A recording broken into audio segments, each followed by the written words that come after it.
नमस्ते साथियों, आज हम बताएंगे यदि आपकी गाय हो, भैंस हो या बैल हो या गाय का बच्चा हो, पाड़ा हो, बढ़िया हो, अगर उसको नॉर्मल बुखार हो जाए तो क्या करना चाहिए।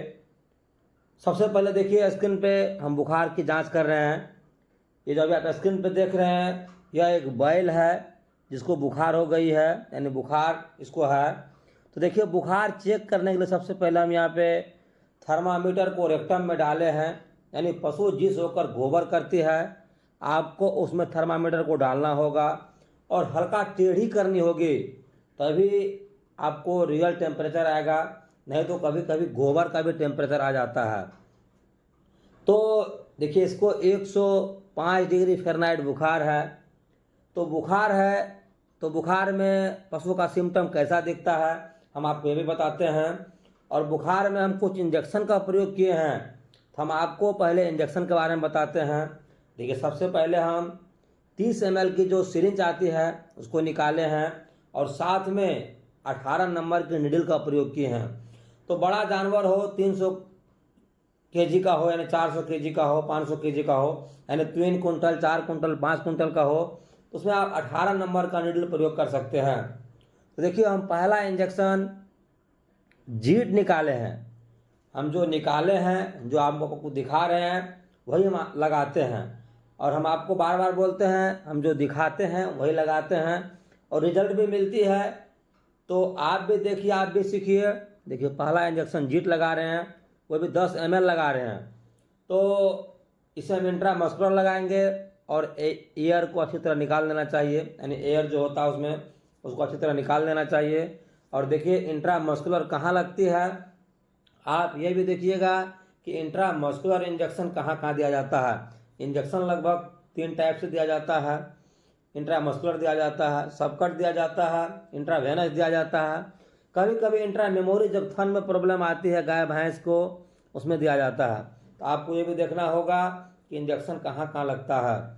तो बुखार होने के बाद पशु खाना पीना छोड़ देता है, जुगाली करना बंद कर देता है, कभी कभी नाक से डिस्चार्ज आता है और मन मार के एक जगह खड़ा रहती है या बैठी रहती है। तो आपको ये सिम्टम हो गई बुखार का, ये नॉर्मल बुखार ऐसे अचानक आ गया, उसके बारे में हम बता रहे हैं। और देखिए, दूसरा इंजेक्शन हम मेलोनेक्स प्लस का लगा रहे हैं, जो कि मेलोक्सिकैमोल पैरासीटामोल साल्ट की है। तो मेलोनेक्स प्लस जो है वो 13 ml लगा रहे हैं। वो जीट जो थी उसे हम 10 ml लगाए हैं और इसको भी हम इंट्रामस्कुलर लगाएंगे। और इंट्रामस्कुलर लगाने से पहले एयर को अच्छी तरह निकालना चाहिए। अगर एयर रह जाती है तो पशु में दिक्कत आ सकती है, आपको ये चीज़ ध्यान देना होगा।